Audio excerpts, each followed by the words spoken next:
Teddy shirt পরলে সাপরি, same dress up করলে গ্রামের খালাতো ভাই, একটু সরকাটা এলোমেলো হলে টোকাই।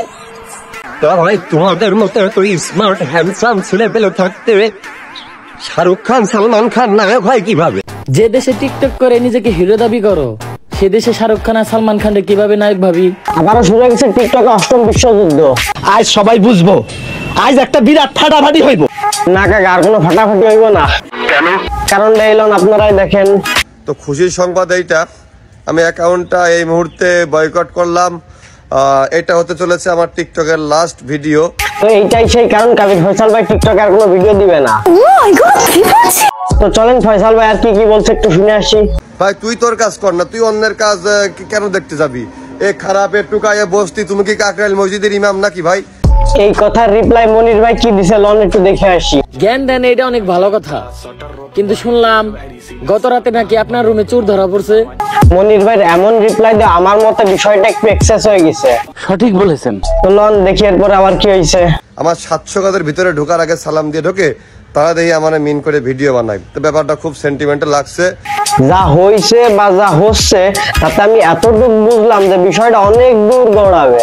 নিঃসন্দেহে তুই ঠিক কথা বলেছিস। আর যাদের ভোটার আইডি কার্ডে এক নাম থাকে আর অন্যান্য জায়গায় অন্য বাপের গান গেয়ে বেড়ায়, তাদেরকে কর্মীর সন্তান বলা হয়। ধন্যবাদ। কথাটা কারে বলছে বুঝতে পারলে কমেন্টে জানায়েন। ঠিক আছে ফয়সাল ভাই চ্যাপ্টার এখানেই ক্লোজ, লন বাকিগুলো দেখে আসি। টিকটকে ফাড়িও কাবানোর জন্য আমরা কারোর পিছনে লাগি না। তোমার তো জন্ম হয়েছে টিকটক দিয়ে, ভালো হয়ে যাও। পিছনে লাগতে এই শোনো, তোমারটা ঘুরিয়ে তোমার পিছনে দিয়ে দাও। এতদিন তো অনেকেই ছিল, পারলে তুমি এখন চেষ্টা করতে পারো। এখন তো এক টিকটকার আর এক টিকটকারে খোঁচা দিয়ে হয়ে যাইবো ভিউজের লাল, আর তা দেখে আমাদের সাধারণ পাবলিকের চিড়া যাইবো। লাইন চেঞ্জেস, যুদ্ধ প্রায় শেষের পথে, আর একটু আছে, লন দেখে আসি। হন মনি, চামচা চামচার মতো থাকবি, বাপেরও যে বাপ থাকে এই কথাটা মাথায় রাখবি। আমাকে নিয়ে ভেবে আপনার মূল্যবান সময় নষ্ট করবেন না, আমি টাকা দিয়ে আপনাকে কামলা রাখি নাই। যুদ্ধ আপাতত এইখানেই শেষ। তো এইখানে আপনার কার কথাটা বেশি ভালো লাগছে আর কোন কথাটা খারাপ লাগছে অবশ্যই কমেন্টে জানাবেন। ভাইরে ভাই, এদের এই ঝামেলার কারণে বিপদে তো পড়ছি আমি, কারণ এই পাশে আমার ওমর ভাইরও ভালো লাগে, লোকাল হিরো কাবির ভাইরও বেশি ভালো লাগে। তো এখন কোন পক্ষে যাব? আসলে আমি কোনো পক্ষেও যাইতে পারতেছি না, বিপক্ষেও যাইতে পারতেছি না। একটা জিনিস ভালো লাগছে, ফয়সাল ভাই কোনো ঝামেলা চায় না, তাই সে টিকটক থেকে চলে গেছে।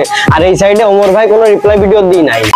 আমি চাই কারোর সাথে কোনো ঝামেলা না হোক, সবকিছু সমাধান হয়ে যাক। আপনারা কি চান অবশ্যই কমেন্টে জানাবেন। ঠিক আছে, তো ভিডিওটা এই পর্যন্তই। ভালো লাগলে একটা লাইক, কমেন্ট এবং শেয়ার করে দিন, আর পেজটা ফলো দিয়ে দিন। Bye bye, tata, good bye, Gaya.